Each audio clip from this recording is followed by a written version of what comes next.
नै जोङो गिदिंनो फैलायबाय आरोना दिनैबो डेम'क्रेसि बर' साहित्य सभायाव नायलांबाय थादो भिडिअखौ लोगोफोर नैथिं बिबार बारि दङ नायलाय मानि बेखौ हमना हो बेलासिनि 2 रिंगायाव दङ थान्दै आरो नोजोरबारिफोरनि मुङा जावनाय थान्दै आरो नोजोरबारिफोरनि मुङा जावनाय बे हाबाफारिया थान्दै जाबाय बेनिखायनो थान्दै बिथांमोनखौ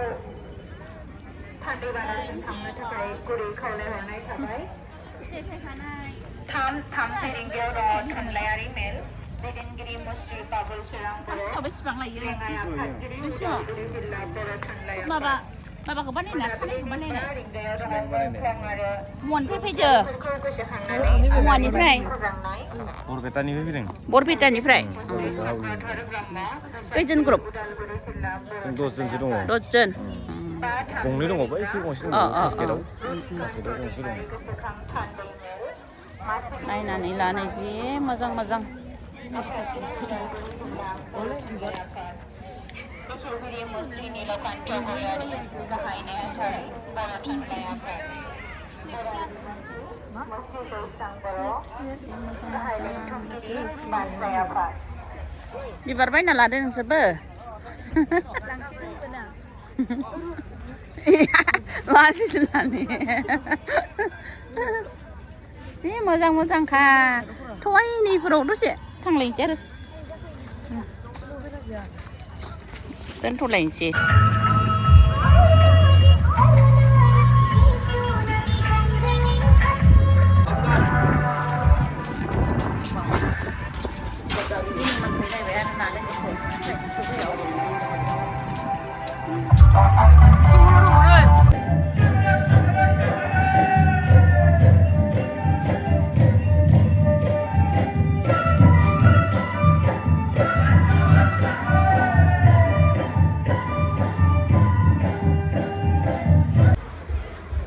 নমস্কাৰ আজি এই ডিমাকুচি অঞ্চলত আজি আমাৰ অগ্নি সংগঠন বড়ো ভাই বন্ধুসকলে আমাৰ এই অঞ্চলৰ সুন্দৰ 64তম বড়ো সাহিত্য সভা আজি পালন কৰিছে আৰু এই সভাৰ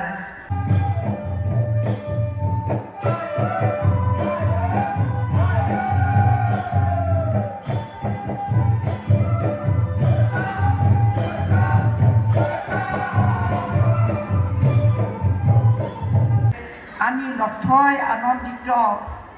সুখ অনুভৱ কৰিছোঁ হয়তো জীৱনৰ বিয়লি বেলাত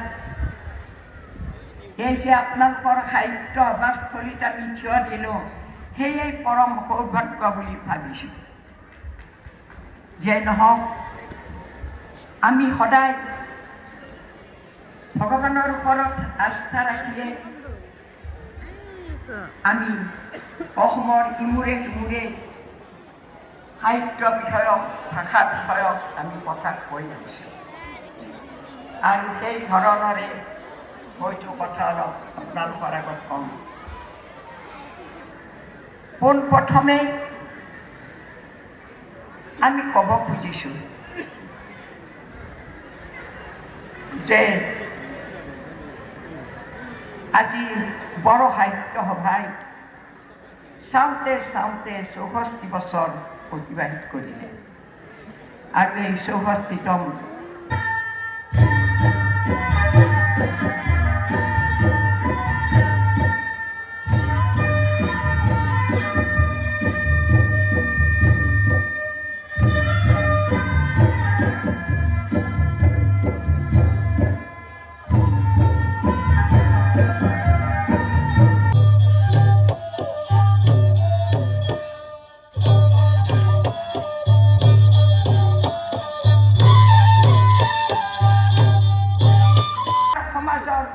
সাধনৰ প্ৰধান উপায় তথা লক্ষ্য কাৰণ সাহিত্য শিল্প সংস্কৃতিয়ে মানুহৰ মনবোৰ অধৈৰ্য বা বিষাক্ত বিষ বাষ্পৰ পৰা মুক্ত কৰে যেনেকৈ এটা সুগন্ধি ফুলৰ সুবাসত সেই ঠাইখিনিৰ দূষিত বা বিষাক্ত বায়ুখিনি শোধন কৰি মানুহক ৰক্ষা কৰে। ঠিক তেনেদৰে মানুহৰ মনৰ কলুগিতাখিনিও সাহিত্য সাধনাই ভূমিকা কৰি তোলে। সাহিত্যই যিহেতু আমাৰ পাৰ্থিৱ জীৱনৰ বিষয় আৰু ব্যক্তিত্বৰ উজ্জ্বল প্ৰতিফলন, তেনেহ'লে আমি সাহিত্য চৰ্চা নকৰিলেই বা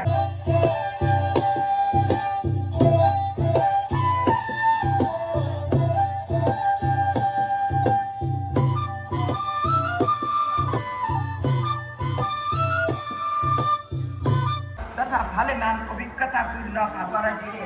মহৎ গ্ৰন্থৰ সৃষ্টি কৰি সাহিত্যৰ ভঁৰাল টনকিয়াল কৰিবলৈ সমৰ্থ হৈছে। নিজেও বিশিষ্ট সাহিত্যিক তথা মহৎ গ্ৰন্থৰ স্ৰষ্টা হিচাপে পৃথিৱীত খ্যাতি লাভ কৰিছে। তেওঁলোকৰ চিত্ৰ বিচিত্ৰ অভিজ্ঞতা আৱেগ অনুভূতিবোৰক ভাল লগা শব্দ সম্ভাৰেৰে সজাই পৰাই কৌশলপূৰ্ণ চিন্তাধাৰাৰে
ओंखाम बायना जालांसै आरोना जोंहा लोगोफोर। नै नैबेनो जाबाय दैमु नोगोर होननाया। दैमुनिफ्राय ओंखारनाय दै आरोना बियो।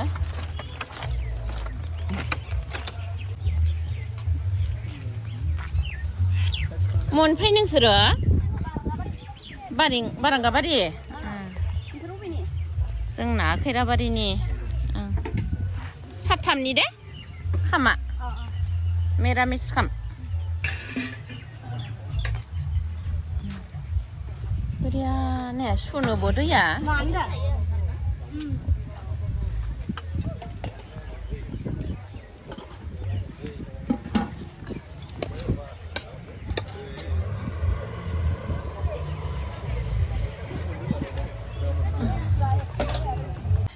लोगो मोनफैदों जाबाय आरो आबि नंगौ गाहाम नांसोबायले गामि सिमलिबारि नों सानियान ना ओहो सासेल'सो नैबे मा क्लासनिखौ खिथानाला 7 आंनिया देरबाय ना खैजना सानै डिग्रि फरायजोब्बाय डिग्रि माबा लास्ट सिमानो मोनबाय नै माबा सिमाबो जोबबावबाय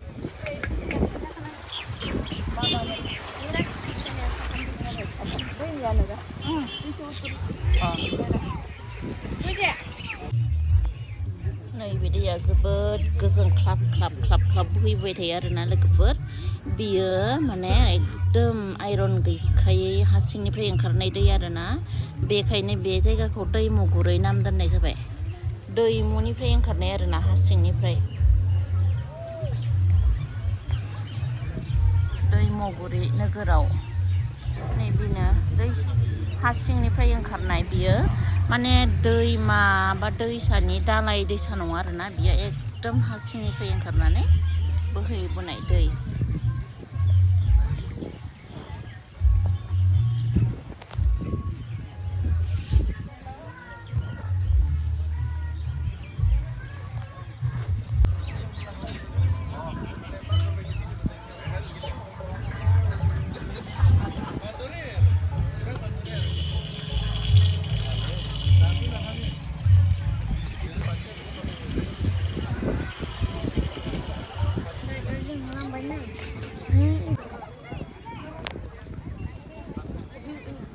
मोसाग्राफोरा माने मोसाग्राफ्रा फैहोलांबाय आरोना लोगोफोर दैमाकुसि साइड सबा दैमाकुसि साइडआव सबा फैदो इयाव दसे आरो र' नोंसोरखौ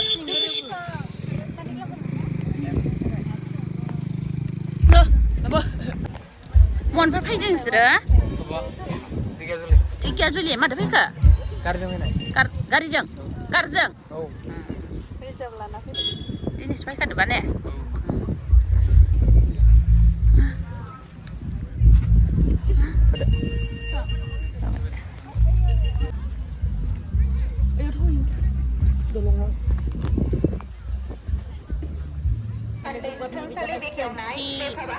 मा होनो आंनि भिवार्सफोर नैबे सेलफि बाजि गोदोर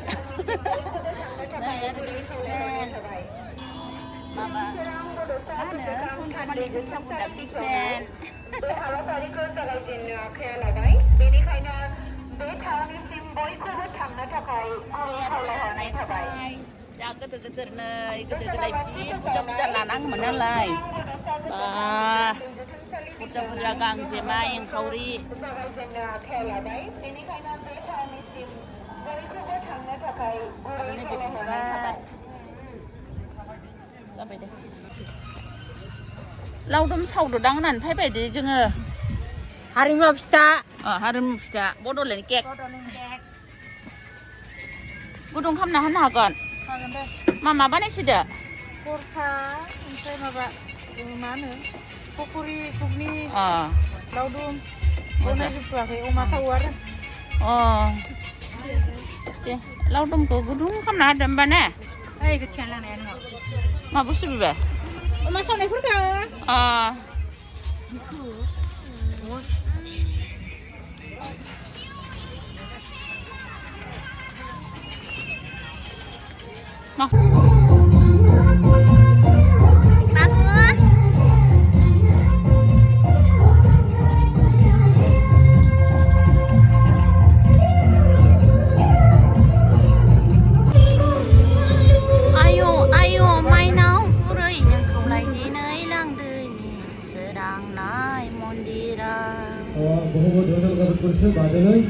नों बायदि अनसुलि माइनाव गैया सोरांनाय मन्दिरा एम्फौ लद्राय लाथा एम्फौ नाय बिलाइ गोजा जोब्बायसो नाय बिलाइ गोजा गासिनो दङ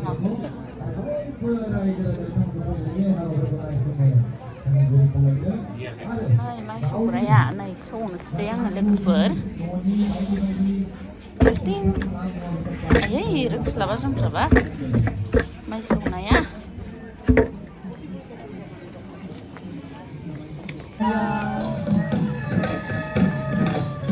दे दाम सिफुं सुयै सुयै फानबानो जाबाय ने सिफुं सुयै सुयै फान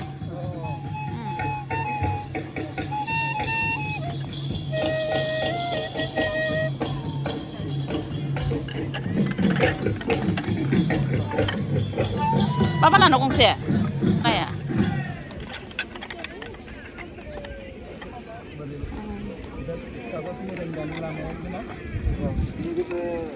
नोंथाङाबो बर' बर'आबो बेबायदि फानग्रा जाबाय ने रोंजोब्बायलै बर'फोरा ने सिगांनिफ्रायनो फानोना देग्लायसो फानदो बेफोरखौथ' जानला मानला गानजायाना पाथरफोरखौ नायखांनांगौ बियो नायखांनोबो हायो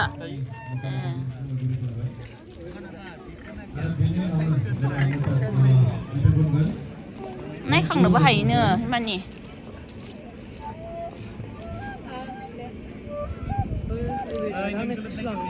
मा होनदो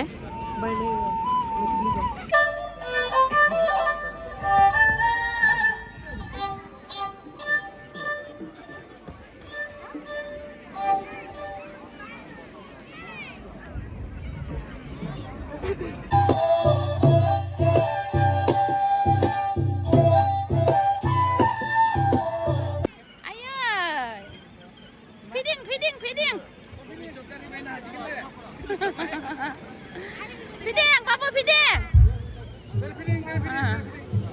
พี่แดง가 이진 걸리가 주나 빠빨레 하빠이청 빠빨레 쭈빠이청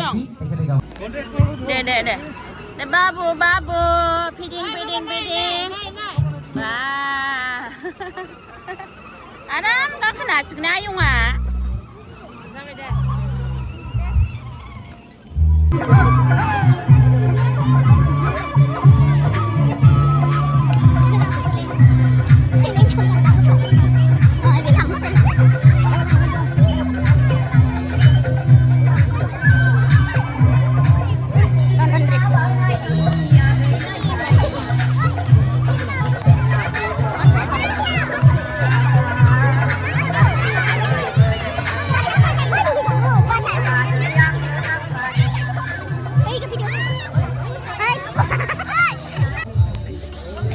까리길 나와.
जायोमोन ओमफ्राय दानियाथ' आदारनो जमा बन्दनो ओमफ्राय आरो बांद्राय जि गेजेर गेजेर 9 मिटारनि खामानिसिगोन दा आं बांद्राय गोलाव बुंनो सानासै उननोबो एवबानायो नै नैनायजों मानाजों एसे रोसा आरो आं बेसेबां गेजेर थांनो गोनाङा आइ एम्फौखौ जानानै बुंल'दा जायो नै आरो जा सारमोना एसे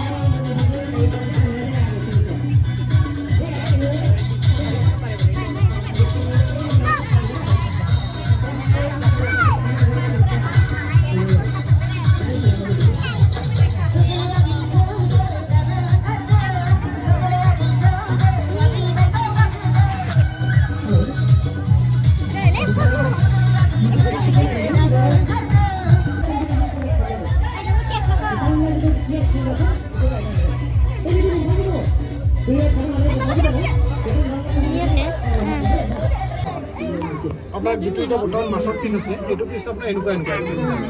ফিংগাৰ পিস এইটোৰ কাৰণে আপোনাৰ একদম মাছৰ যিমানখিনি কিন্তু আপুনি যদি ডাঙৰ মাছ দিয়ে তেতিয়াহ'লে কিন্তু বেছি কিনিব 그래봐.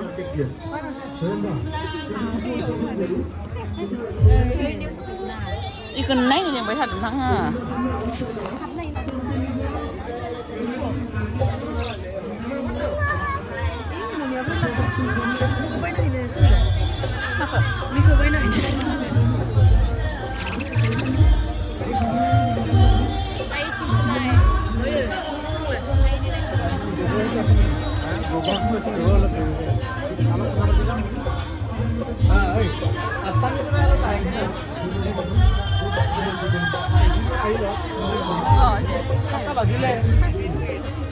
Ai bị phai đâu à? Con cứ bị gì khăn nào trên nằm hạt được. Xí ơi.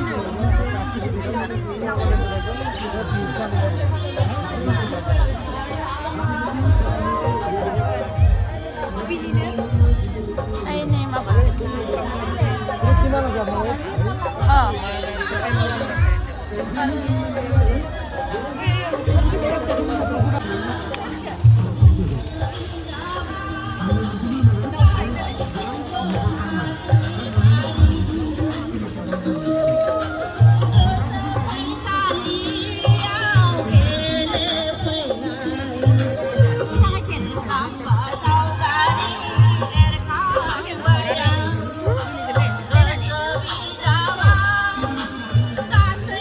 Này जोंहा मेथाबान आदाया मेथाबान बानायगासिनो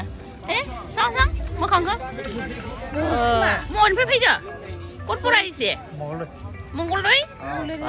इमान दुरपरा मेथा बानायसिना एबार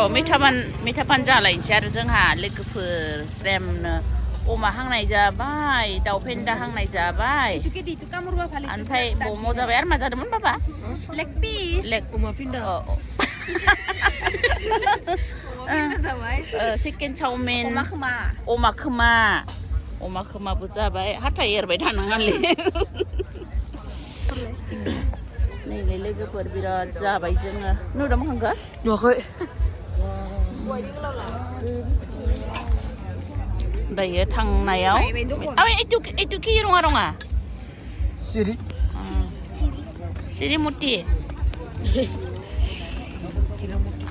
Ino দাম লৈ না দাদা কিমানকে লৈ মুঠা নহয় এইটো ছ সিস্টেম কি নাম এই পানটো কি নাম মিঠাবুটি কিবা কথা হেতু angkur mani angkur ai angkur dasu fैदो dasu fैखादां salah naigi fैदों फिसालाया दंफायो बिमायावनो जों थांसै मानो आरो बिथिं थालाबायो नाङालै आं नोंखौ फिसाखै लिर थामुखांखौ लानानै मेथाबान जाबाय जोङो अमा हांनाय दाउ हांनाय जानानै दाखालिबो नुदों आंनो इउटुबाव नायबाय था दे थांबाय थानोसैबो ने बोरै लोगोआलाय लोगो माने आं हारसिंसो फैदों आंबो हारसिं थांबाय आनजिलि आधा लानाव आरो स्कुटिखौ दोनबाय ओमफ्राय आधाया आरो गुबुनाव थांदो I love Dimakusi I love Dimakusi I love Dimakusi